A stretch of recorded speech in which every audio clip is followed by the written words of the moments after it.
¿Cómo estás? ¿Bien? ¿Qué tal, Guadalupe? Gracias por llamarme. Bueno, no, de nada.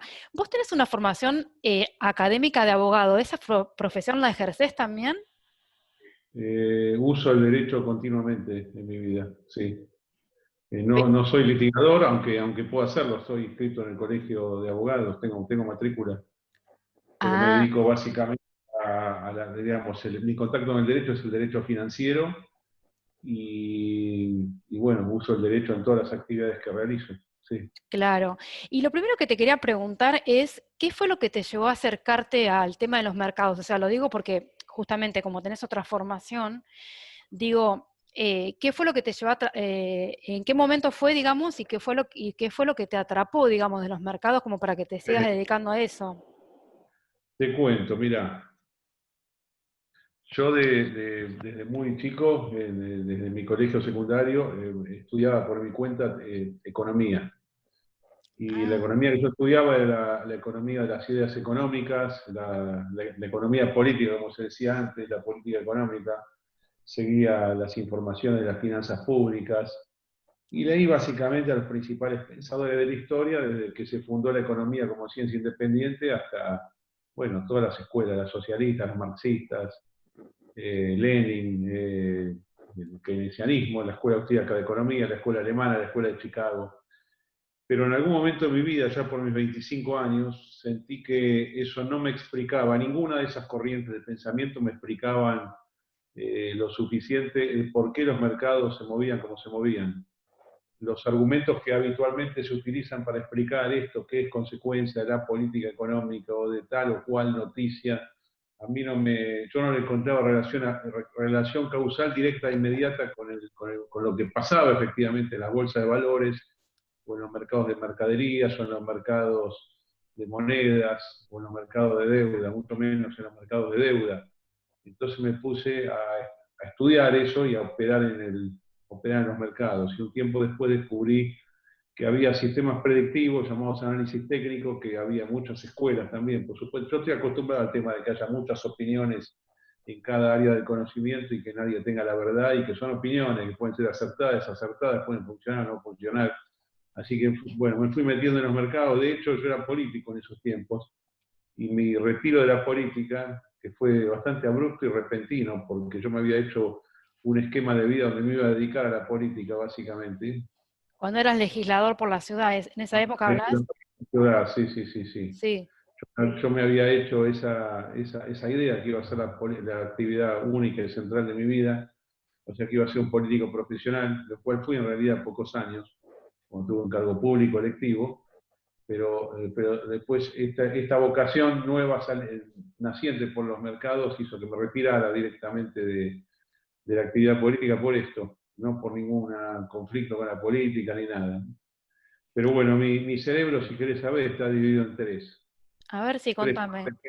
tres partes principales. Está dividido en política, un tercio de mi pensamiento es política, un tercio de mi pensamiento es jurídico, a pesar de que yo no me acostumbro a litigar, tengo en la mente el derecho y lo uso, como te dije, continuamente. Y el otro tercio es economía y es básicamente finanzas y mercados. Tengo los tres elementos en el pensamiento y Claro. los hago jugar entre sí. Bueno, así me resulta cómodo explicar las cosas con estas tres perspectivas, digamos. Claro, te da un análisis más integral, se me ocurre, tener así Sí, esos tres conocimientos. eso siento yo, sí. Claro. Y dentro del análisis técnico, tengo entendido que vos te considerás heliotista. ¿Qué es lo que te llevó a especializarte, digamos, en esa teoría de las ondas de Elliot? La escuela de Elliot justamente va con mi forma de ser y con mis antecedentes estudiantiles y profesionales, porque la escuela de Elliot no analiza una fracción del mercado en un momento determinado, sino que sí analiza esa fracción del mercado en un momento determinado, pero en un contexto de lo que es la historia de los ciclos económicos. Y bueno, los ciclos económicos, si te vas muy a lo lejos, vos no estás hablando de pocos años, ni de una coyuntura de la economía norteamericana, que hay mucha actividad y hay tasa alta, o poca actividad y hay tasa baja, No. Cuando hablas de los ciclos, hablas de los ciclos de la historia del hombre, que son, bueno, 3.000, 4.000 años, ¿no? Entonces uno en Eliot empieza estudiando los ciclos de más largo plazo. La historia, el análisis de Elliott Wave es un análisis cíclico de la historia en realidad. Lo que pasa es que vos vas bajando del principal, que es el muy largo plazo, vas bajando al mediano plazo, al corto, al cortísimo, y llegás al día de hoy. Pero hoy, si vos te plantás frente a la bolsa norteamericana, o frente a la bolsa argentina, o frente a una moneda, un commodity, vos te haces una composición mental de cómo vino todo el pasado. Entonces, la única escuela que a mí me permite explicar, bueno, los fenómenos de la naturaleza que yo creo que hay que explicar, la naturaleza social, ¿no? Y política que hay que explicar. No todos los que siguen esta escuela tienen este enfoque así de un poco más de las edades y lo que pasó en la Edad Media, cómo surge el capitalismo, bueno, pero yo lo armé así. De hecho, hay muy pocos eliotistas que hacen este análisis de este tipo, ¿no? Tan cíclico y tan histórico. En mi Claro. caso, me sirve hacerlo de este modo. O sea, si vos me preguntás dónde estamos ahora, en la historia de Occidente, y bueno, yo te lo ubico dónde estamos, en qué fase. A ver Por si. supuesto que todo esto no es nada que tenga que ver con algo que uno pueda afirmarlo así como de forma eh, terminante, porque son opiniones. Claro. Como todos los ciclos, todas las opiniones, toda la economía son opiniones. Y nadie tiene razón en esto, son visiones. Ujú. No, pero me decías recién que me ibas a explicar dónde nos encontrábamos No, ahora. no, yo te lo decía como un ejemplo. Bueno, Ah, sí. Bueno, a mí me parece que el capitalismo aparece ya durante la edad moderna, acordate que es la que se considera comenzada en 1453 con la caída de Constantinopla sí, y termina en 1789 con la Revolución Francesa. Esta es la vieja clasificación de los historiadores. No es un disparate esta clasificación. Las clasificaciones de edad media, antigua, media, moderna y contemporánea tienen un grandísimo sentido en el ordenamiento de la historia. Son muy importantes. Bueno, entonces yo creo que en el siglo XVII tenés los albores del capitalismo, no con un sistema económico liberal, pero sí con un sistema económico llamado mercantilismo. Esa es como la primera onda, es una sí. primera onda de desarrollo que termina en el año 1720, donde se produce un crash en Inglaterra, porque se produjo una sobresuscripción de una compañía llamada la Compañía de los Mares del Sur. Bueno, subió tanto el precio que después se cayó a pedazos. Esa es una primera onda. Después vos tenés todo el siglo XVIII, que es un siglo bastante correctivo, que ¿qué hace? ¿Qué corrige? Todo lo que viene desde la terminación de la Edad Media hasta el año 1720, son 200 y pico de años, o sea, es lógico que los mercados corrijan, ¿no? La edad moderna tiene una etapa inicial positiva y después tiene una debacle. En esa debacle terminan de caer todo lo que fue la sucesión del absolutismo monárquico. La sucesión del feudalismo es el absolutismo monárquico. La Edad Media Sí, es una edad feudal. sí, La edad moderna, la característica es el absolutismo monárquico y su sistema económico después el mercantilismo. Pero sí. eso se va cayendo a pedazos durante el siglo XVIII. A partir de este momento, yo te digo, el año 1720, y termina la corrección en 1784. En 1784, que casualmente es la fundación de la Bolsa Norteamericana, comienza una nueva era. Estamos transitando esa era todavía, Ajá. que fíjate que coincide es muy cercano a lo que los historiadores consideran el inicio de la edad contemporánea. Ahora, cómo se ordena internamente esta era empezada en 1784? Bueno, tenés ahí que es a lo que llama la primera revolución industrial, que es un bombazo al alza que se da desde ese año, más o menos, si querés 1790 o 1780, pero según los países empieza por esa zona. En el Río de la Plata inclusive empieza, porque acordate que el virreinato se crea en 1776 y esos años posteriores a la Revolución de Mayo son también años alcistas desde el punto de vista económico. Pero bueno, toda esa primera oleada termina en 1820, 1825, a nivel mundial estoy hablando, la Sí, que empieza en 1784. Después tenés como unos 35, 34 años descendentes, a mitad del siglo XIX, que es justamente la etapa que agarra Carlos Marx para criticar el capitalismo. Marx es como que se adelantó a declamar el fin del capitalismo, recién empezaba el capitalismo, por eso fracasó Marx y por eso terminó de tan mal humor y no pudo terminar El Capital, el libro más importante por el cual es conocido.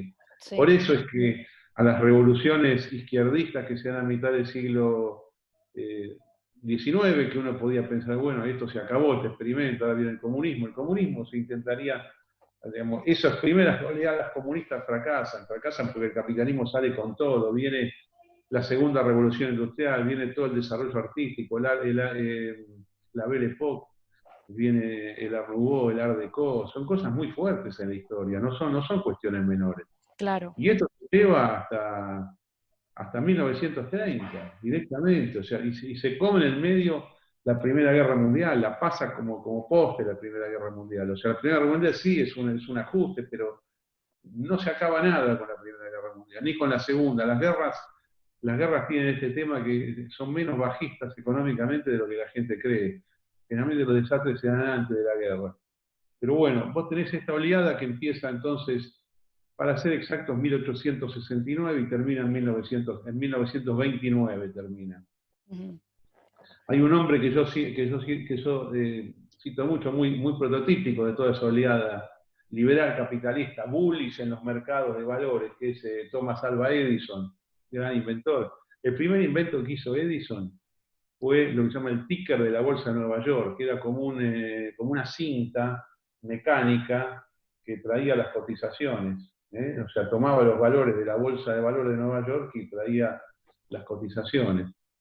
Hay algunos todavía que se venden, el ticker de Edison vale, no sé, $100.000, $200.000, algunos que quedaron como reliquias de esos tiempos. Ah, Hoy lo ves cuando vos pones CNBC o la CNN, cuando sí. ves en la televisión que hay como una tira, Claro, esa sí, tira. tal cual, donde pasan todos los valores, sí. Por eso, antes era mecánico, en una cinta, venía una cinta, entonces vos comprabas eso, lo comprabas para tu casa, si eras importante, para tu banco, para tu institución financiera, te llegaba en forma centralizada del mercado de valores. Edison esto lo facturó en $50.000 de la época, imagínate, era muchísima plata, pero después sigue con todos los inventos, todas las cosas que hizo para la Claro, energía, sí. bueno, no sé, el fonógrafo, es un montón de cosas hasta que muere en 1931, muere en la Gran Depresión Edison, o sea que él vive punta a punta ese gigantesco salto adelante del capitalismo. Bueno, el crack del 29, vamos ya al Sí, siglo XX, para no serlo tan sí. largo. Ahí termina un ciclo, y ese ciclo, de 1929, tiene 34 meses de corrección. Entre septiembre del 34. 24, 34 meses de corrección. El famoso crack del 29 son 34 meses. ¿No? El 29, 30, 31 y 32 parte del 32. Va hasta julio del 32. De septiembre del 29 hasta julio del 32. Básicamente es una deflación Sí. del 90%. Los valores de las cosas cayeron 90%. Bueno, listo. No terminó nada, porque el capitalismo es muy fuerte.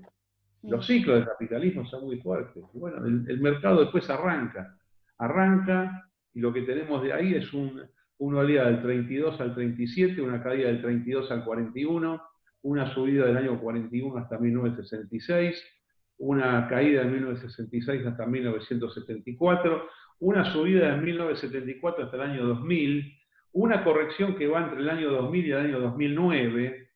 Ujú. Estos 9 años fueron de ajuste, y después tenés todo lo que vivimos del 2009 hasta ahora. Ujú. Todo eso para mí, lo que estamos viviendo ahora, tiene inicio el día, para ser exacto, el 8 de julio de 1932. Entonces yo considero que el mundo occidental está inmerso en esta estructura alcista, la que empieza en julio del año 32 y que no terminó. Y por eso la caída, el desastre que nosotros vimos ahora por causa o con justificación del coronavirus en febrero, marzo y quizás abril de este año, no pasó nada. Por eso los mercados se están recuperando, en Estados Unidos en particular, como se recuperaron con el Nasdaq, que está casi en el mínimo, Sí. porque no pasaba nada. Esta crisis del coronavirus fue un incidente, en el futuro se va a ver como un incidente menor dentro del proceso alcista comenzado en marzo del año 2009, que a su vez forma parte del proceso alcista comenzado bien atrás, en el mes de julio de 1932. Así es como nosotros vemos, los que analizamos los ciclos, cómo vemos las cosas. Por eso cada vez que hay una caída muy grande, una subida, vos la metés en un contexto determinado. Esta escuela de Eliot, o este enfoque que yo en particular hago de la escuela de Eliot, Sí, quizás, no quizás, no lo vas a ver en las personas que hacen análisis técnico o de velas japonesas o de medias móviles o de figuras. Ellos van a ver un pedazo de la historia. claro, Nosotros nada más vemos, que un pedazo, claro. lo cual no quiere decir ni que esté bien ni que esté mal, ni uno ni lo otro. Obviamente que estarás de acuerdo conmigo, Guadalupe. Es cada uno como lo ve la cosa y a lo mejor a uno le sirve una técnica y a otro le sirve otra. A Claro, mí, pues, obviamente, vengo de la política, del derecho, de la abogacía, de las ciencias sociales. A mí esto me sirve mucho para explicar las cosas. Quizás alguien que sea más matemático o que sea más de las ciencias naturales, esto que yo estoy diciendo no le signifique nada. claro. Y una de las cosas que te iba a preguntar, y justamente, bueno, algo que me comentaste, vos a la hora de comprar o vender un activo o dar recomendaciones te basás básicamente en lo que te indican los gráficos. Eso, lo que me interesa preguntarte es qué opinas del análisis fundamental. No sé si lo Está usás muy bien. tipo para chequear después, creo que Está te muy, escuché en una entrevista ah, que decías eso, que no, mirá primero lo que te dice el gráfico y después vas a ver la claro, información. claro. Yo no sé por qué hay gente que los pone como cosas opuestas y no tienen por qué ser opuestas las cosas. Es más, Claro. hay análisis fundamentales que coinciden con el análisis técnico, especialmente con esta visión que yo te estoy diciendo. Mm, Lo que pasa es que, vamos primero al tema de la macro. En macro todo depende de cómo se tome el ciclo económico y cómo se tome la esencia de los precios. Por ejemplo, hay gente que dice que los precios son económicamente neutrales, ujú, que no importa el nivel de precios de un país, no hablo de la inflación, hablo del nivel relativo de precios, no interesa los efectos del ciclo económico, si son altos, bajos, medios, no interesa. sí, Bueno, estos generalmente son los monetaristas que piensan así, que casi creen en la neutralidad de los precios en la economía. Nosotros lo que vemos, y esto que te digo es análisis fundamental, no es análisis, o es interpretación económica general, nosotros lo que vemos es que sí es crítico cuál sea el nivel de precios internos. Cuánto valgan las propiedades o cuánto valgan las acciones o los bonos es fundamental, porque la valorización de los activos genera efecto riqueza, y más que efecto riqueza, riqueza en sí misma. Y la deflación de los activos genera efecto pobreza o es pobreza en sí misma. Entonces, claro que uno ve, por supuesto que uno ve análisis fundamental, pero sí, es como decir, yo primero veo el gráfico y después veo las razones por las cuales puede pasar tal o cual cosa. Es más, en materia de predicción, eh, yo creo que el ciclo que empieza en marzo del año 2009, después de la crisis del 2007-2008 hasta marzo del 2009, esa gran deflación que se da, que es muy importante esa caída, es un evento tan importante como el crack del 29. Uno se olvida ahora porque pasaron 12 años, pero claro. yo te Mm, 12 años atrás, y bueno, parecía que se quebraba todo, ¿no? Parecía que se quebraba todo a una velocidad mayor que en 1929. Bueno, sin embargo, ahí yo creo que empieza algo que en el futuro nos va a llevar, mirá lo que te digo, un Dow Jones de 136.500 puntos. Yo creo que lo que empieza en los 6.500 puntos en marzo del 2009 va a ir a 136.500 puntos en el año 2030. ¿Y por qué? Bueno, porque es una buena cuenta que yo saco en base a una relación logarítmica de lo que subió al mercado entre 1974 y el año 2000. mm, Y por eso este incidente del coronavirus queda como menor y se va a olvidar. Y todos los que están diciendo que empieza un nuevo orden en el mundo, que la vida que conocimos no va a ser así, yo les digo en unos meses vamos a ridiculizar lo que pasó con el coronavirus y el tratamiento que los poderes públicos y los medios de comunicación le dieron a algo que es incidente menor en la historia. Y no estoy hablando desde el punto de vista médico, en realidad yo tengo mi opinión al respecto, creo que mucho menos grave de lo que se dijo, está exagerado, sino desde el punto de vista económico. Y esto que no vamos a saludar, que no vamos a salir, que no vamos a bailar, que no vamos a ir a comer, que el avión va a estar separado 3 metros cada uno, esto vas a ver que no va a ser así. no va a Esto ser se va a dar así. por superado y la realidad, porque la gente quiere vivir. La gente quiere vivir, la economía tiene fuerza y el sistema está vivo. Pero ¿por qué va a subir tanto la bolsa norteamericana? ¿Qué es lo que está pasando acá? ¿Qué hay de fondo? ¿Qué es lo que está ocurriendo? Bueno, evidentemente vienen nuevos inventos. Mm. Nuevos inventos, estoy hablando de cosas que no sabemos qué van a hacer. Pero De la tecnología, de eso te referís, ¿o no? sí, yo creo que para mí vienen básicamente dos cosas. Lo que yo siento que viene, ¿eh? Sí, Tres cosas en verdad. Una es la prolongación de la vida. Este claro. tema de que bueno, ahora estamos casi en edad, en algunos países edades medias de 84, otros vamos para 93, pero viste que hay una teoría que dice no podés pasar los 107, los 127, 117, bueno, Sí. yo creo que esto se va a superar con tecnología. La prolongación de la vida, que no le interesa a todo el mundo, queda claro, a mucha gente, a alguna gente le interesa, otra no, pero un montón de personas van a presionar para someterse a experimentos, reconstituciones de células, reemplazo de parte del cuerpo por cosas artificiales, mientras dure el alma y la mente, y esto se pueda Claro. trasladar. Y bueno, y entonces vas a ver tipos que van a vivir 250, 300, 400, 500 años. Algunos dicen que hasta puede ser eterno. Pero esto va a ser un invento, esto va a ser un cambio en la historia. Mm. Segundo tema importante, se van a descubrir leyes de la física que aún no han sido descubiertas, cosas que no se pueden hacer, que se van a poder hacer. Yo no sé qué, imagínate, no soy físico, pero siento que algo que va a ser tan bullish como yo estoy viendo es porque viene un invento que no está en la mente de nadie, a lo mejor está en la mente de pocos, no está en la mente de la gente de las empresas, no está en la mente de los analistas. Lo que pasa con los mercados de valores y con la dinámica del mercado de valores y con el análisis predictivo Sí. es que uno ve cosas que no están ni siquiera en la mente de aquellos que van a ser los protagonistas de esas cosas. Pero la dinámica propia de la historia es a donde te va a llevar.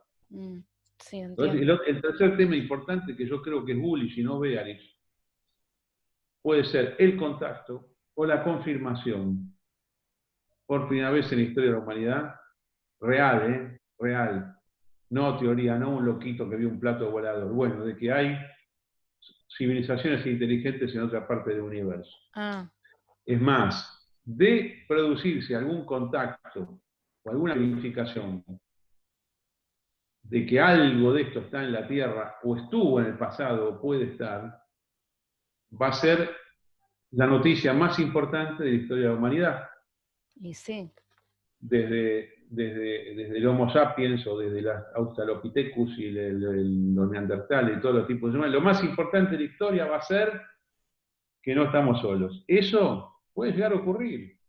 Puede llegar a ocurrir en este siglo XXI. De hecho, Guadalupe hace 3 semanas, no sé si viste, hubo un tipo de la NASA, la NASA oficialmente, que yo por lo menos que la he seguido los últimos 50 años, yo nunca vi que confirme ningún ovni. Sí, Confirmaron un ovni, sí, esto es un ovni. sí, te Donde iba a decir que lo había leído la noticia esa. Sí, sí, me acordé cuando lo comentaste recién. este tipo de cosas siempre eran de revista de loquitos. Mm, Bueno, ahora, ¿qué están haciendo? ¿Están preparándonos para comunicar algo?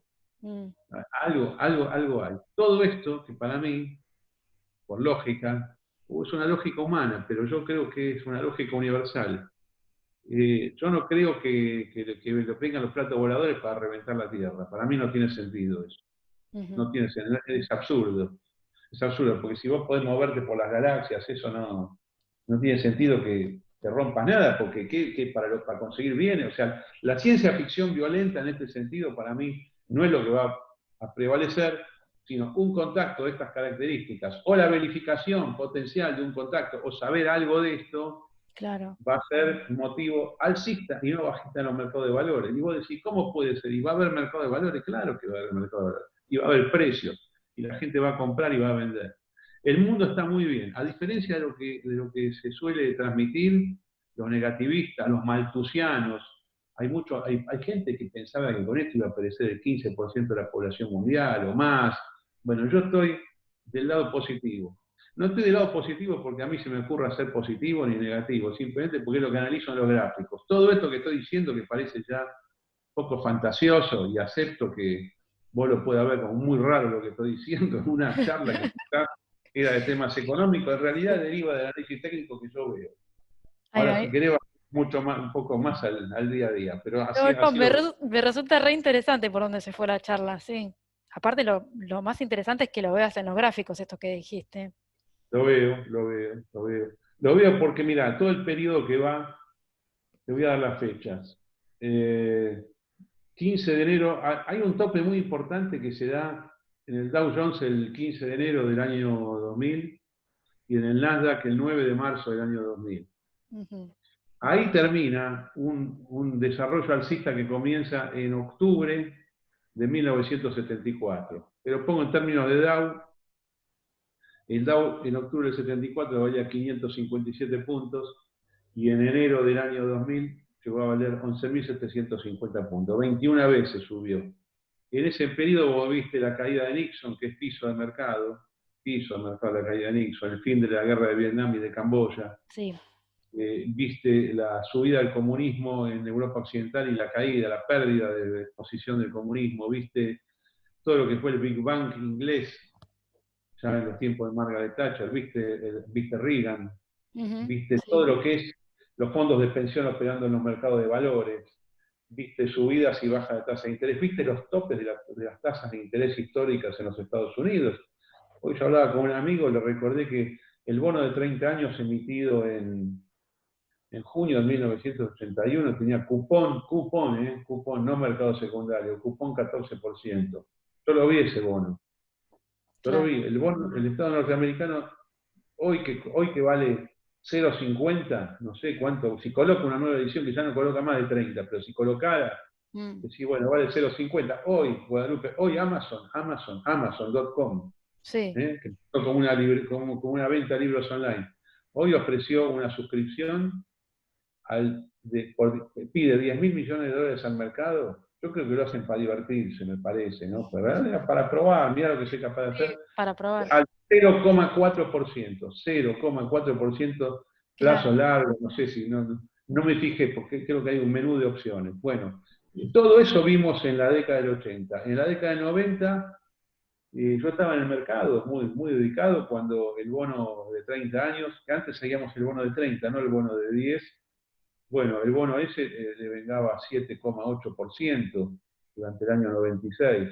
Y yo veía la caída, la verdad, había escrito en su momento la caída a 4,5, valía 7,5, yo de 4,5. Parecía un disparate, pero yo lo saqué por los gráficos. ¿Qué Claro. gráfico? El gráfico de toda la historia de los rendimientos del bono norteamericano de 30 años, de la primera edición que fue en el año 1790. Así, cuando hablaban todos estos tipos, los padres de la patria, en la época de Washington, ¿viste? Los primeros Sí. presidentes, el Sí. federalista, la constitución, toda esta cosa que hoy la ves en las películas costumbristas norteamericanas, con la guerra. Bueno, en esa época sacaban bonos.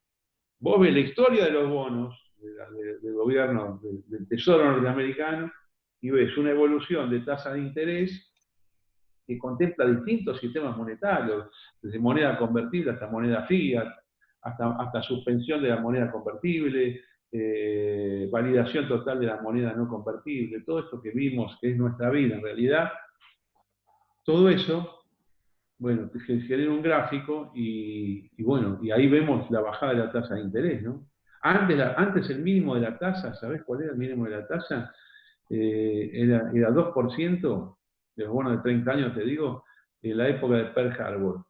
O sea, cuando fue el ataque japonés a Hawái, Sí. noviembre de 1941, ahí valía 2%. Después sube hasta el año 1981, hasta el 14%, y después baja hasta la miseria que es hoy en día. Bueno, todo eso forma parte, todo este proceso alcista.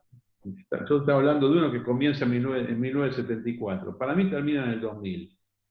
En el Dow termina en marzo, en el Nasdaq termina perdón, el Dow termina en enero, En enero. En el Nasdaq termina el 9 de marzo. Y después viene un crash, el crash. Por ejemplo, el crash que vimos en el Nasdaq en el año 2000 al 2002 es similar en el Nasdaq al crash del 29. Ahí se cayeron la mayoría de las empresas que estaban, todas las .com, Sí. sobrevivieron las buenas, ¿no? Amazon estaba en esa época, no valía nada. Claro. Bueno, y alguien gana la pulseada, varios ganaron, no solamente. Después, bueno, Google es posterior, Google es del año 2004, pero se empieza a funcionar como proyecto en 1998. Google sale a cotización pública en agosto del año 2004. Y así con todo. Entonces, A mí me parece que todos esos años, del 2000 al 2009, son años de ajuste. En el medio vos tenés una subida muy grande, que fue básicamente del 2002 al 2007, son 5 Sí, años, pues fue básicamente de commodities. ajá, Pero después el mercado arranca realmente para arriba a partir de marzo del 2009. Y estamos viendo recién los comienzos. los Todos comienzos. los que están augurando, estamos viendo los comienzos, todos los que están augurando desastres, en mi opinión, se van a clavar. No va a haber ningún desastre mundial, no van a morir millones de personas, la vida en lugar de acortarse se va a alargar, el hambre no va a existir. Y tampoco ves cambios a nivel globalización. Vi un tuit, era una cosa que te iba a preguntar y justo vi que tuiteaste algo, creo que el fin de semana. Viste que salió George Soros a decir, y también la tapa de The Economist, sobre que era como el fin de la globalización o que iba a haber cambios, vos eso lo descartás totalmente. Y yo en general las tapas de The Economist salen en pisos o en techos. Mm. Mira, es una cosa impresionante. Me gustaría saber alguna vez quién las hace, ¿Quién si es las el hace? mismo, o digamos el comité editorial que se debe reunir en una mesa para discutir a ver con qué Claro, impactamos en esta edición. Yo ¿qué le foto juego en contra, ponemos? Sí. yo le juego en contra. Mira, te voy a recordar algunas. En el año, enero del año 2000, techo de mercado, que te acabo de decir que el mercado subió a 24 años, Sí. perdón, 26 años, de 1974 hasta el 2000, 21 veces subió. La tapa de The Economist decía, The Rules of the New Economy. Mm. O sea, y la tesis es que no importa si las empresas ganan o no, sino lo que valen en el mercado de valores. Y esto, en lugar de decir, sí, tenía crítica a eso, pero en lugar de decir esto no se va a poder sustentar, yo que si fuera fundamentalista diría, esto es insustentable, lo que yo diría, y si esto se va a caer, decía, no, esto que llegó para quedarse, listo, jugada en contra. El oro, mira, el oro, las veces que se enchufaron con el oro en los topes y cayó. Mm. Brasil, hay una tapa, creo que del año 2008. Y está Ah, sí, me acuerdo, sí, que el hablaban. Cristo Redentor Sí, ahí me recuerdo de esa etapa, sí. Cristo sea de paso, el Cristo Redentor, el Cristo de Brasil, año Río de Janeiro, es la escultura Art Deco más grande del mundo, el tamaño. Es Art Mm. Deco esa escultura. Yo me dedico mucho al Art Deco, por eso lo Sí, menciono. claro. Aparte. Bueno, entonces, escuchá esto. Estaba el Cristo como elevándose por sobre el morro, Sí. como si fuese un cabo Cañaveral, cabo Kennedy, Sí, con una con el plataforma de cohete. lanzamiento Sí. y vamos hacia eso, entonces despega Brasil. Si te fijas, Brasil desde el año 2008 hasta ahora estuvo en corrección, bajita y fuerte, Mm. fuerte baja. Sí, sí, sí. Brasil se hizo pomada. Bueno, en general el humor periodístico es para jugar en contra. Y yo le juego en contra. Esto que hablamos es análisis técnico también. Mm. ¿Cómo piensa la gente? Cuando vos ves algo en el gráfico que es bajista y la gente está muy bajista, ese tema, eso seguramente es porque se va a revertir. Cuando ves algo al alza y vos decís esto se va a caer y la gente sigue alcista, jugale para abajo. Es mucho más sutil que esto, ¿no? Pero te digo los principios generales. Después tenés que Claro, elaborar país mm, por país, caso por caso, claro. ver más o menos si hay manipuleo o no manipuleo de la opinión pública. Pero la gente dice más o menos todo lo mismo. La prensa tiene. Acá hay un temita sobre la importancia de la prensa, ¿viste? Yo me voy a poner ahora en kirchnerista de la década pasada y voy a decir que Clarín maneja el país en Argentina. Bueno, Clarín no maneja el país, pero Clarín tiene gran influencia para plantear el tema. ¿De qué se habla hoy? Es Sí, muy en importante. periodismo se llama la agenda, la imposición de Bueno, la agenda agenda, STETI, ¿no? sí. Bueno, hay gente que la puede imponer, hay gente no. Nosotros podemos decir las redes sociales, ¿no? que otro tema, y hay un mundo aparte de redes sociales. Y a lo mejor algún día le ganan a la prensa principal, pero la imposición de tema Sí, eso existe. es. El Sí, tema se hace también desde la política. Ahora, por ejemplo, hoy lo veo este tipo Quirós, secretario, ministro de Salud del sí, gobierno de la de la ciudad, ciudad. intendente Larreta, y ahora, bueno, se ve que le dijeron que tiene línea dura contra el coronavirus. Por él cerraría todo, cerraría directamente, bloquearía las casas, tapiaría todo, entonces ahí vamos, es como si llegaste a Marte, no hay vida, así. Esto sí. Ahora, Ve que la reta le dijo, cortar un poquito, vamos a tener que preparar la opinión pública para otra cosa, y hoy lo ve diciendo, estamos pensando en abrir algunas cosas porque no se aceleran los casos. Así como dijo no se aceleran los casos, puede decir se aceleran los casos. Mm. ¿Quién va a desmentir si los casos del coronavirus van para arriba, van para abajo? Si todo se puede dibujar. Es fácil mentir. No sé si es fácil imponer la mentira, pero alguna gente tiene capacidad para imponer cosas que otros no tienen, ¿no? Claro, eso seguro, es por el poder.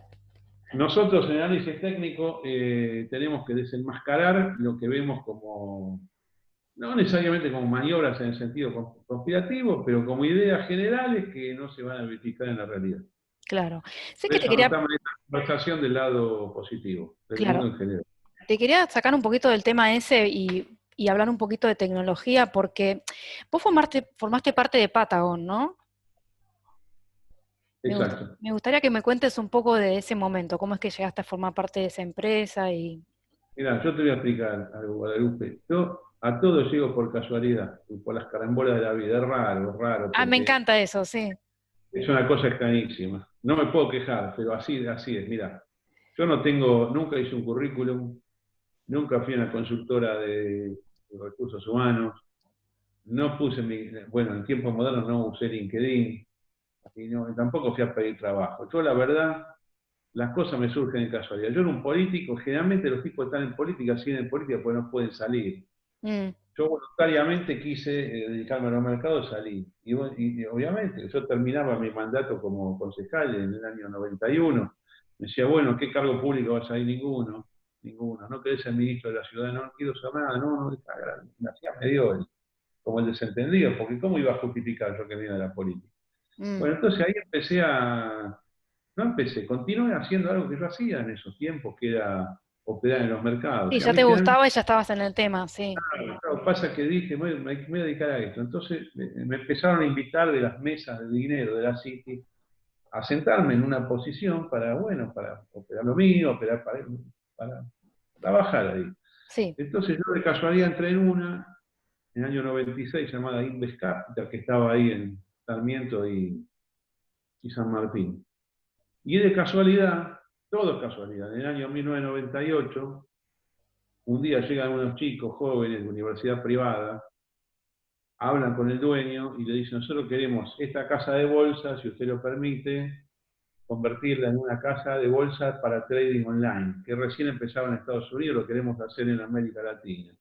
Y el dueño le dijo que sí, otros le habían dicho que no, yo estaba ahí de casualidad, vieron lo que yo hacía, les gustó y echaron a casi todo el mundo, a mí me dijeron, vos quedate acá, queremos que te quede, ¿nos podés ayudar en esto? Bueno, entonces yo los ayudé a esos chicos. En ese momento yo tenía 40 años, yo tenía 25, pues Sí, el lado Casares y Constancio Larguía. Bueno, entonces estuve ahí 3 años en la empresa, que creció de la nada, sí, impresionante. a los iniciadores hasta que se vendió en el año 2000 al Banco Santander. Sí. Estuve, así fue. Pero mi trabajo no fue tecnológico, la empresa es tecnológica, pero yo no soy tecnológico, yo Ah, soy yo un tipo. pensaba que sí, que tenías mucho conocimiento de tecnología porque habías No, trabajado ahí, ¿no? no. Yo, digamos, lo único que puedo hacer, acordate, yo vengo del derecho, de la política y de la economía. O sea, Claro, sí. lo único que puedo hacer quizás es entender lo que están haciendo, nada Mm, más. Pero hacerlo claro, no puedo. Ellos claro, tampoco pueden entender lo que yo hago, es imposible, ¿eh? claro. Pueden tratar de saber, pero del fondo no lo pueden, no hay forma que lo hagan. Claro, es muchísimo conocimiento el que tenés vos. Bueno, hay alguna gente genia que puede abarcar todo, ¿viste? No Mm, sé, los tipos estos que estaban en el Renacimiento, Da Vinci, estos tipos hacían de todo, pero allá es seguramente verdad. hay, pero bueno, no es mi, Una que otra mente privilegiada. ¿Y cómo no es mi fue caso. la... Estoy Claro, en Patagonia y bueno, sí, ¿cómo fue claro, qué? no, el proceso de venta de Patagon, porque bueno, la compró por una millonada de dinero el Banco Santander y bueno, justo fue la explosión, viste, de las tecnológicas, pero vos iniciaste un juicio, ¿puede ser? Sí, porque resulta que yo te cuento, así como te digo que yo a los lugares de casualidad, por las carambolas de la vida, Sí. también me convierto cuando las instituciones crecen en un elemento atípico, Ujú. difícil de entender y bueno, que puede ser visualizado como peligroso, desestabilizador.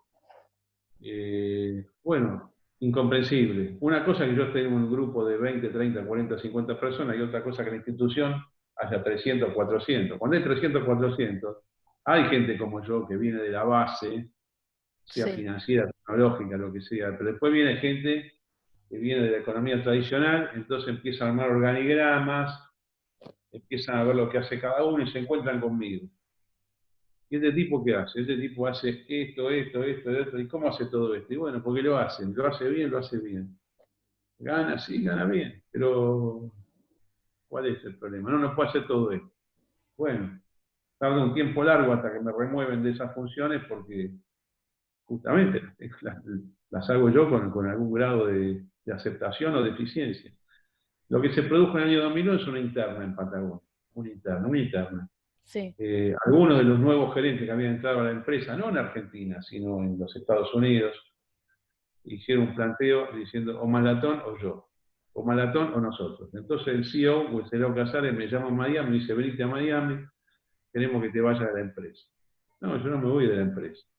No, pero tenés que irte. Bueno, luego 9 días negociando, me dice, te tenés que ir. Bueno, pero me voy, pero si me tenés que pagar lo que me deben, porque como la compañía se vendió al Banco Santander y yo tenía opciones, acciones de la compañía, me tenés que dar lo que ya estaba previsto que lo cobrara. No, no, como vos te vas, le vamos a pagar el 40% del saldo que se te debe. ¿Cómo que en base a qué la confiscación? No, porque te tenés que ir. Bueno, pero yo me voy porque ustedes quieren, no porque yo quiero. Claro, La obligación, ahora mirá, para algo sirve ser abogado. Eh, cuando dos partes establecen una relación jurídica obligacional, cuando se crea una obligación en el derecho, sí.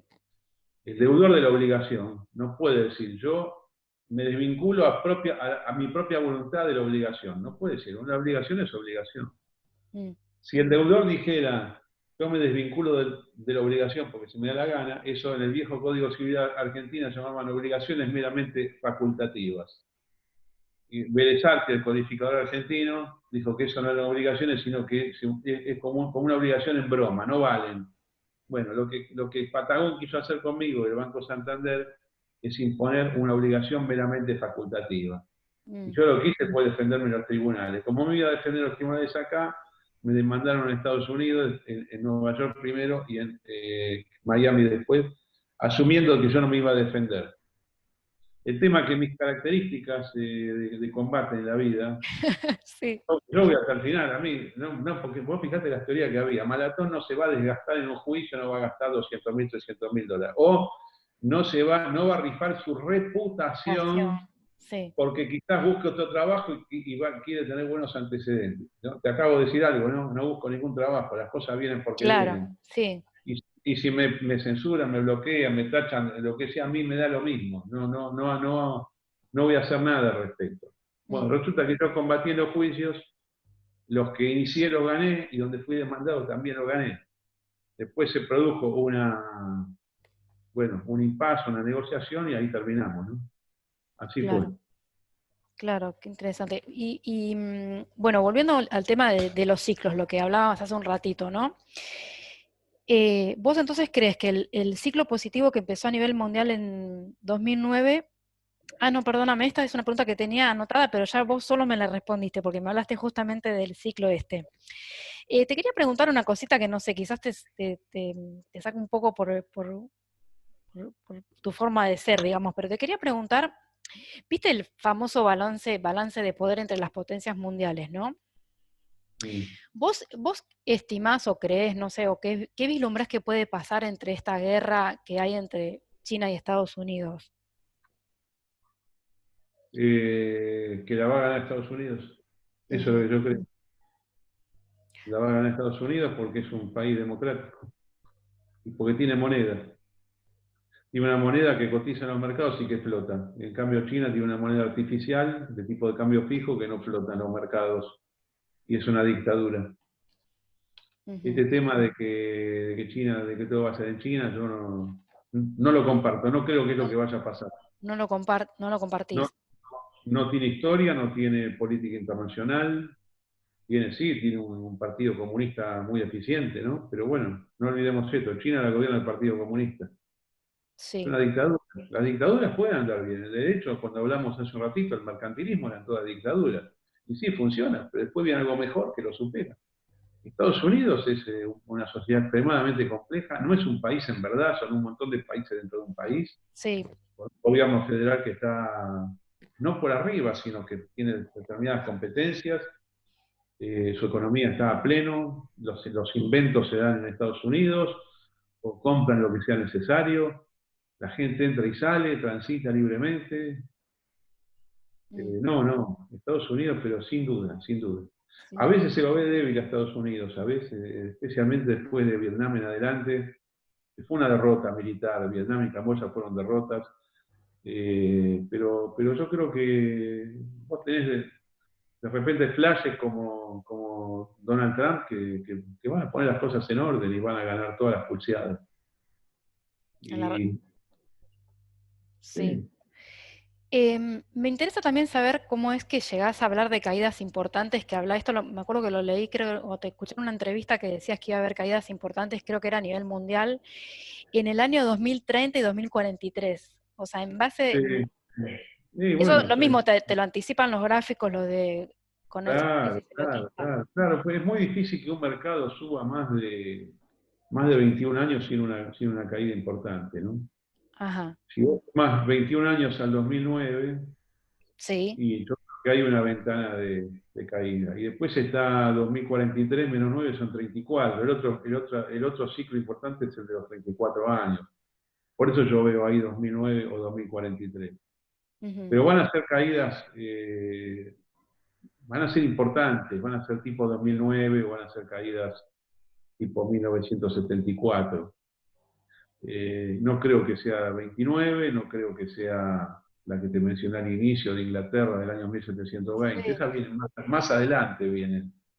más adelante. Pero sí, sí, yo creo que nuestras próximas décadas, Guadalupe, van a ser tremendamente positivas. Lo que pasa es que hay algo importante, que es que no porque las cosas vayan bien, la gente tiene que percibir que van bien, ¿eh? A veces se da mucha divergencia entre una cosa y la otra. Esto está estudiado en la opinión pública. Y Penal técnico lo llama divergencia. Ujú, Sí, yo veo que por eso te digo que este incidente del coronavirus es menor. Esta caída es menor, como quedó demostrado con esta subida reciente, del 30 de marzo. Estamos hablando de sí. 2 meses de Sí, sí, en alza, términos de mercado, sí. casi negando toda la corrección, ¿no? Claro. Negando toda la caída que se dio desde febrero en adelante.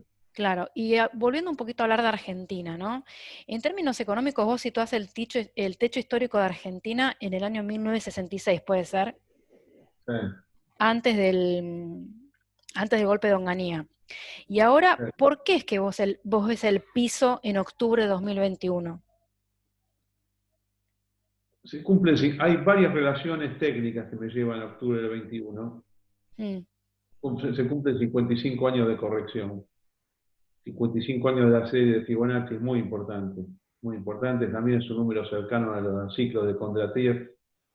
Pero a su vez yo tengo ordenada esta caída, no es que no es una caída, no es un análisis lineal que yo hago 1966 al 2021. En el medio pasaron un montón de cosas, claro. hay 7 secciones, es una caída que se da en 7 etapas. O sea, una caída, una subida, una caída, una subida mayor, una caída, una subida y una caída final. Estamos en la caída final. Ujú, Los ciclos estos empiezan en 1966, el primero es un ciclo descendente que termina para mí en el año 1975, después el Rodrigazo, con el Rodrigazo, después viene una recuperación que se da en el final del gobierno de Isabel Perón, que los que recuerdan esa época, que no es mucha gente la que recuerda, pero bueno, voy a decir, ¿cómo puede decir esto? Si la recuperación empezó con el proceso militar. No, la recuperación empezó antes. Es más, la derrota del ERP y los Montoneros es anterior al golpe militar. ¿No? ujú. No voy a abrir un capítulo político acá porque si no nos vamos Sí, sí, no, por en las ramas. situación, pero cuando fue el golpe del 24 de marzo, ERP y Montoneros estaban liquidados. El ERP fue vencido el año anterior y de los Montoneros se encargaron los mismos peronistas de ajustar cuentas entre ellos. Los años del proceso militar que son 7, son 4 primeros al alza, del 76 al 80. En el 80 hay un techo importante de Argentina. Esto está desteñido de preferencias políticas, Guadalupe, ¿no? Sí, sí, entiendo que es un análisis técnico, sí, entiendo. Sí, si vos me decís, si te parecía bien el gobierno militar, me decía no, bien. El peor gobierno que existió, no puede haber habido cosas peor que esa por razones de público conocimiento. Sí, por muchas En el sí. 80 empieza una caída, te diría en enero del 81. Esa caída que empieza en enero del 81 termina para mí recién en marzo de 1990. Estamos hablando de casi 10 años de baja que abarcan todo el gobierno de Alfonsín y el primer año, los primeros meses del gobierno de Menem. Pero del 90 al 98 el país tiene una grandísima recuperación, la recuperación más grande de las últimas décadas se da ahí. Sí. Bueno, el país, la sensación típica de las recuperaciones es que volví a ser el gran país que fue. Bueno, no fue así, fue menor la recuperación. Mm. Pero todo el mundo se sentía como que había mejorado, que había crecido, obviamente gente que no, y en el mundo percibían a Argentina como modelo. ¿Te acordás hace Sí, 25 años cuando se decía Argentina, ¿no? Es un modelo de desarrollo. O sea, que uno dice, ¿cómo puede ser que decían eso, no? sí. Acordate, ¿cómo puede ser que se decía tal o cual cosa, sea para bien o para mal? Mm. Del Sí. 98 al 2002 es tremendo, fue el crack del 29 en Argentina, fue ese, del 98 al 2002, pero del 2002 al 2017 el país recupera mal y trabado, pero recupera. Y esto Ujú. abarca los gobiernos de Dualde, Néstor Kirchner, Cristina Kirchner, con 2 caídas en el medio muy, muy fuertes, que parecía que se quebraba, pero no se quebró, y los Sí. 2 primeros años del gobierno de Macri. Y lo que después los 2 primeros años del gobierno de Macri, o sea, final del 2017, acordate que asumió en el 2015, final del 2015, estamos viendo la bajada final. Sí. Y yo creo que termina en octubre del 21. Ahora, yendo muy, muy al día a día, la verdad es que hace 2 meses que el mercado argentino está recuperando. Si llega a recuperar bastante más que esto, es probable que tengamos que hacer un reconteo, que no me queda Ajá. mal en el largo plazo, no me queda mal, y que hayamos visto el mínimo hace 2 meses, junto con el mínimo de la bolsa norteamericana, junto con el mínimo de Brasil, junto con el mínimo de México. A pesar de que Argentina es otra historia, pero los papeles argentinos están muy firmes. A su vez, el gobierno no está actuando bien, está actuando pésimo en materia de política económica, en mi opinión, pésimo. Ujú. Pero esto es lo que sucede entre los mercados y los fundamentos. Los mercados vienen, te anticipan muchísimo, a veces años. Y yo sí, yo tengo escrito que cuando llegue octubre de 2021, supongamos que ese se dé ese mínimo, y me dice, no, pero ¿con qué gobierno? ¿Con qué? No lo sé, no lo sé. Y el gobierno que va a hacer, va a ser todo mal, va a ser absolutamente todo mal. Y entonces, ¿cómo se va a recuperar? Se va a recuperar y después el gobierno se va a corregir. Mm.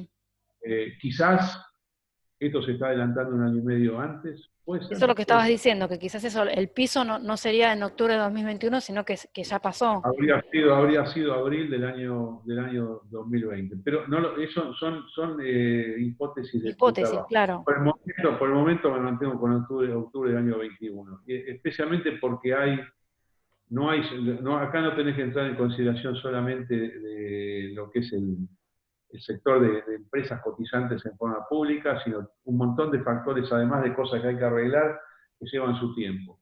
Y los Claro, mercados y la economía, muchas veces vos tenés una caída y sale violentamente para arriba, y muchas veces vos tenés sí, una caída y mucho tiempo se quedan en los mínimos. Quizás lo que vivamos de ahora hasta octubre del 21, especialmente en la economía real, no en la economía financiera, sean procesos de un piso muy largo. mm, Obviamente, Guadalupe, que si hay un piso, el piso no es de la economía real ahora, es de los mercados claro, financieros más líquidos. mm, Pero bueno, como digo siempre, sigo atentamente los acontecimientos. Por ahora, prudencia, observación y concentración. claro. Em, te iba a llevar ahora por otros temitas. Vos en tu perfil de Twitter te definís como capitalista manchesteriano.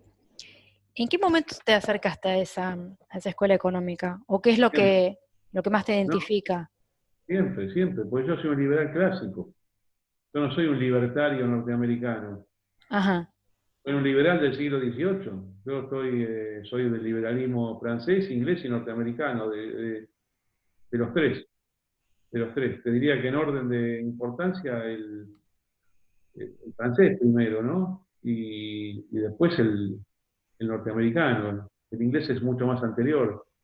Claro, Pero si vos, digamos, mis equivalentes ideológicos en el año 1820, 1830 o 1810 en el Río de la Plata eran los que armaron la Revolución de Mayo, los que armaron las campañas militares, sí, Belgrano, Saavedra, Moreno sí, también, que no era de mayor agrado, San Martín, todos esos tipos eran. Y después, bueno, la generación posterior a Caseros y a Pavón. Yo sí, soy eso. Eso se llama liberalismo clásico. El capitalismo manchesteriano es el capitalismo clásico. Es más, la crítica marxista a la economía política es sí, la crítica a la primera oleada del capitalismo, es la crítica al capitalismo manchesteriano, que se lo consideraba abusivo, explotador y que, bueno, que iba a caer rápido y que los obreros trabajaban 20 horas y que va a venir la revolución, la proletarización de la clase media, el socialismo, la dictadura del proletariado y el comunismo. Bueno, eso no pasó, porque claro, obviamente el capitalismo manchesteriano empieza en un mundo pobre, sí era pobre, pero era pobre para mejorar, para ser rico. claro, Y así fue en todo el mundo, fue en Estados Unidos, fue en Europa, fue en Inglaterra, fue en el Río de la Plata especialmente. claro. ¿Y vos por qué crees que acá no se puede dar lo mismo? O sea, ¿por qué no sucede? Se puede dar lo mismo, se puede. Lo que pasa es que fueron ganando ideas de signo contrario y hay otra cosa, vamos a análisis técnico. Argentina fue muy, pero muy, pero muy importante. Cada vez, a mí me gusta mucho el arte te lleva necesariamente a ver arquitectura, Sí, a ver decoración, y empezás a comparar la importancia de las construcciones según las épocas. Las cosas que se hicieron en Buenos Aires entre 1880 y 1940 son increíbles a nivel mundial, a nivel mundial. sí, es verdad.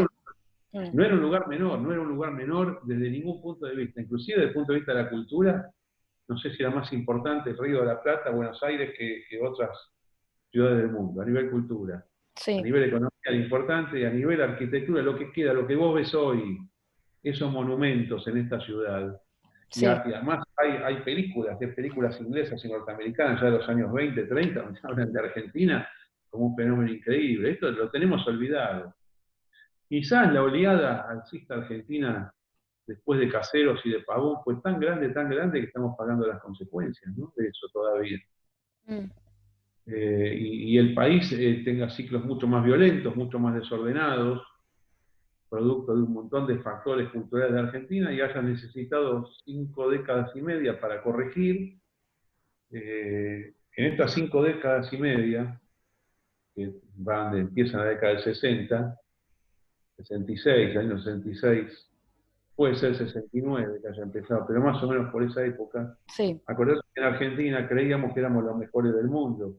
La fanfarronería argentina, que existe todavía, sí, somos los obvio. mejores de todo, en música, en arte, en fútbol, ¿no? Y Sí, además somos cancherísimos todos. sí, Todo eso, toda esa forma de ser, vos en el mercado, en la economía, la terminás pagando, porque es como que vos te descuidás y te sobrecomprás, en términos de mercado. claro. ¿Eh? Sobrecompro porque a mí no me puede pasar nada. Mm, Ese a mí no me puede pasar nada te hace salir de la posición de alerta, de la posición de guardia, y hace que te tires a chanta, ¿no? Y mm, quizás ahora lo que termine con este ciclo sea la Argentina de la fanfarronería, de la cual yo formo parte, te aclaro, ¿eh? ujú, Yo acá no te estoy hablando como un crítico que critica la sociedad argentina, que yo soy... No, no, no, yo soy parte de la fanfarronería. mm. Yo, al Carlos Maratón, argentino, yo mismo digo que somos los mejores del mundo, pero me estoy burlando de mí mismo, Claro, porque no es así. A veces, si nos ponemos todos de acuerdo, armamos un grupo, podemos ser los mejores en muchas cosas. Otras veces nos ganan otros tipos. claro, tal cual. Y te quería, A veces para crecer, esto es inclusive a nivel individual, vos para que te vaya bien, tenés que decir, bueno, tengo confianza, pero me falta todavía estoy mal.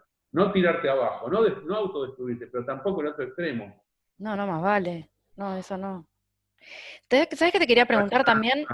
Hay un párrafo de esta canción de Vergara, que se llama La Argentina al palo. Ah, Al sí, final de la canción dice, podemos ser lo mejor o lo peor con la misma facilidad. sí, Tenemos claro. lo peor, decir, ¿qué es esto? Claro que no es ni lo uno ni lo otro. Pero esto es lo que se va a corregir socialmente. Vas a ver, la nueva Argentina que surja va a venir con esto un poquito más limado. Y Ojalá. vamos a ir para... Soy optimista con la Argentina, muy optimista. Sí, te escuché en una Porque por entrevista. algo fue un país importante. Cuando algo es importante en un momento, después vuelve a ser importante. Claro, sí, como que está como en el ADN. No es Marte, que había, vamos a suponer, estoy jugando, había civilización en Marte, vas y no hay nada, viste que no quedó nada, bueno, están Sí, buscando a ver si había. sí, Bueno, no, así no es Argentina. no es Quedan cosas. Argentina. Claro, Y el país va a volver a ser un país razonable, importante y rico. ojalá que sea lo antes posible. ¿Y tu acercamiento al mundo Bitcoin cómo fue? ¿No? Porque cuando surge el Bitcoin, empiezo a estudiar, para mí es un producto financiero más el Bitcoin. Ajá. Es una cosa que cotiza. Yo cualquier cosa que cotiza la miro. Mm, Y me gustó, tiene muchos fundamentos el Bitcoin. El Bitcoin lo que me gustó es que es un sistema monetario que tiene su programa de emisión predefinido del primer día. Yo nunca vi un banco central que defina hoy su política monetaria y su política de creación de medios de pago para siempre. mm, El Bitcoin lo definió desde el primer día, dijo, va a haber 21 millones de Bitcoins, se van a emitir 50 cada 10 minutos, a los 4 años 25 cada 10 minutos, a los 4 años 12 y medio cada 10 minutos, a los 4 años 6,25 cada 10 minutos, así hasta que se emitan todos. Hay ahora 18 millones y medio emitidos y va a haber 21 millones cuando se termine de emitir en el año 2040. Esto a mí me pareció fascinante. Es decir, es una realmente. moneda en la cual se ahorra, el ahorro es en la moneda, no en la colocación financiera de la moneda. Claro, es teniéndola.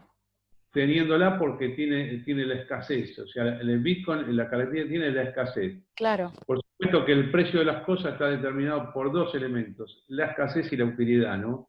El primero está resuelto, la utilidad depende de la demanda, es la demanda. Por eso me gustó el Bitcoin, pero para mí es un producto financiero más. ¿Y las Y otras sigo, criptodivisas no te interesan? ¿No te han interesado? menos algunas las veo sólidas, otras las veo que van a desaparecer. No Ujú, va a haber 2.000 monedas, 5.000 monedas, no claro, existe eso. No existe. Existe Bitcoin, Ethereum, sí, quizás Bitcoin Cash y Ripple, quizás. Ahí, y listo, ya está. claro. ¿Y por qué crees que por momentos se ataca a las criptodivisas o al Bitcoin especialmente?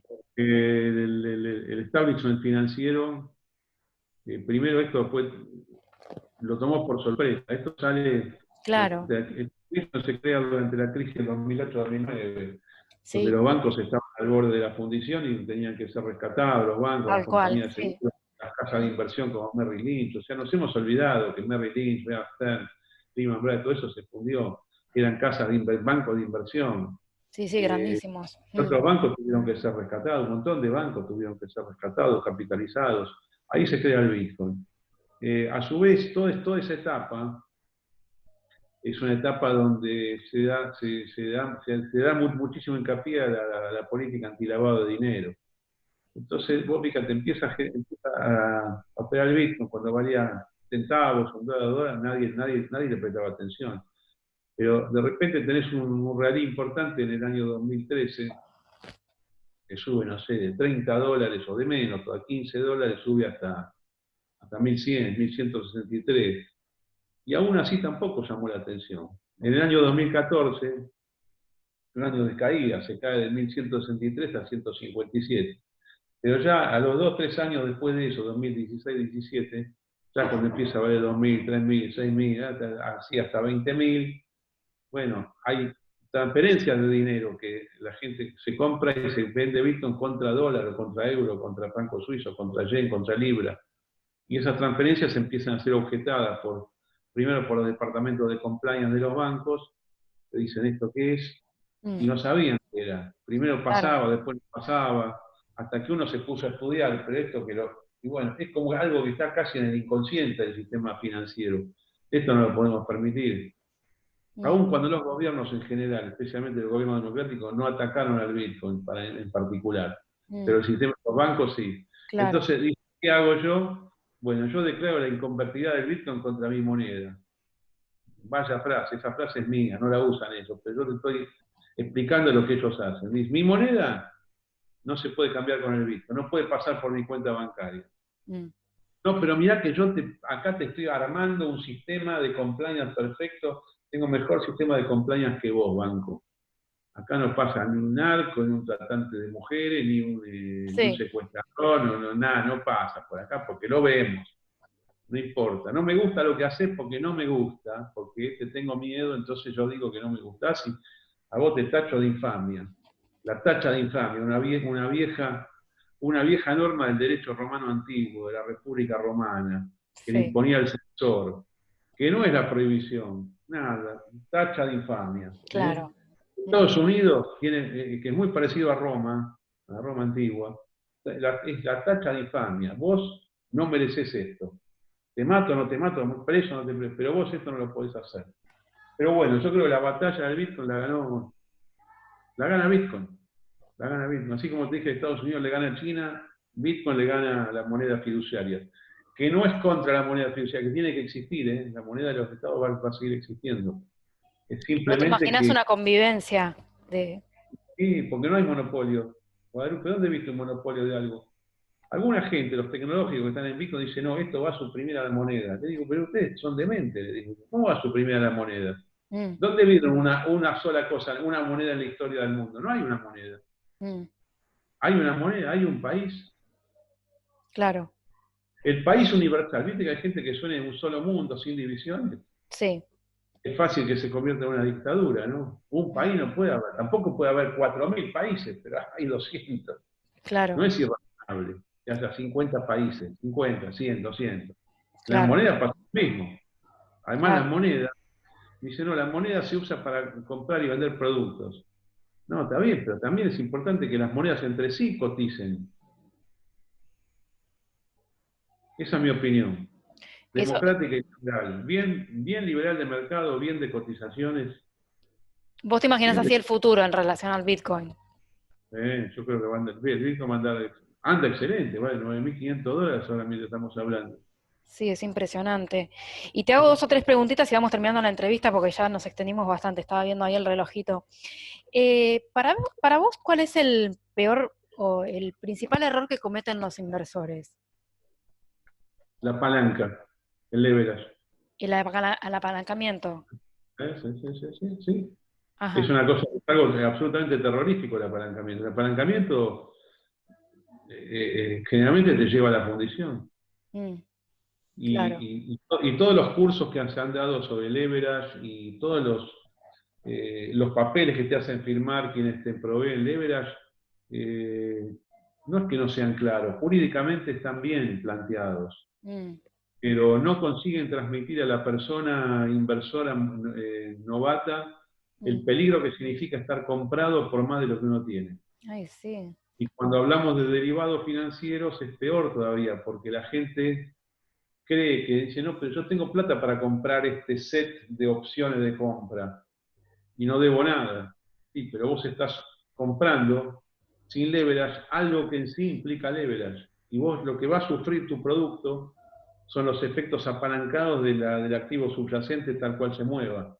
Claro. Ese es el error más grave. Y yo te voy a decir una cosa, que he dado muchos cursos, me llama gente para dar opinión. Mi eficiencia advirtiendo sobre el peligro del leverage es baja. Y eso que creo, te juro que creo que soy bueno explicándolo. O Ajá. sea que si yo que hago un esfuerzo sobrehumano por explicar a la gente cuáles son los peligros, considero que no tengo éxito suficiente, ni me imagino el resto. O Mm, sea, la gente fácilmente conducida, no digo con maldad, a jugar en algo que no tiene que jugar. Y el mm. segundo problema es el esquema Ponzi. Sí. El esquema Ponzi es una de las estafas más horribles, que no está tipificada como tal en el Código Penal, porque forma parte de las estafas en general, pero es una variedad de estafa donde se le presenta a quien confió a otro los fondos ganancias inexistentes. Mm, En lugar de decirte perdí todo lo que tenía, estás ganando una troja de plata. Entonces eso hace que otros inviertan, no hay ninguna ganancia. mm. El esquema Ponzi es un problema. Yo creo que esto, yo sí que no tengo tiempo, pero tengo vocación de director de la Comisión Nacional de Valores. Ah, sí. Tengo vocación. Lo que pasa es que no tengo tiempo de dedicarme. ni iría al Estado, pero de forma teórica te digo, y yo me dedicaría a explicar todo esto en forma pública. El esquema Ponzi y el leverage. Pero el leverage se da no solamente en los mercados de valores, el leverage se da en los créditos de consumo, por ejemplo, Claro, o en las empresas. Es sí, más, el leverage es el punto más débil del capitalismo. Los ciclos económicos están amplificados por el leverage. Podrían ser seguro. menores, podrían ser mejor manejados. Lo que pasa es que lo que se decidió políticamente en el mundo es, bueno, dejemos que el leverage juegue, protejamos un poco por razones legales al consumidor o al Sí, inversor, y después cuando hay un problema emitamos dinero del Banco Central para paliar los efectos de la deflación. El leverage a lo que te lleva es a la deflación.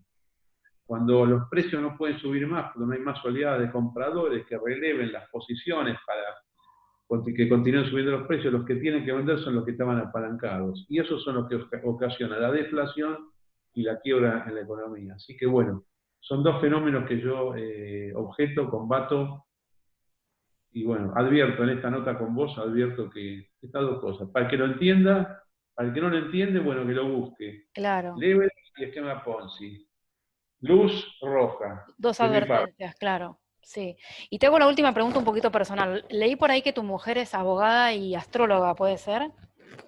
Es abogada y astróloga, sí. ¿Vos qué pensás de la astrología? ¿Crees en esas cosas o no? Y bueno, te voy a ser sincero, no la comprendo. No la No es que comprendo. no la comprendo, hay cosas que no entiendo. Hay cosas que no entiendo. De la Hay un montón astrología de cosas, decís. no, hay un montón de cosas de la vida que no la comprendo. La astrología no la comprendo. No me da la cabeza para entenderla. Hay muchas cosas, como te digo, muchas cosas que no entiendo. Mm, Hay leyes de la física que no comprendo. Y las claro. escucho una y otra vez, no tengo capacidad para entenderlas. Yo no comprendo, o sea, te voy a decir mi problema con la astrología. A ver. Yo no entiendo que lo que esté afectando a la Tierra sean los planetas del sistema solar.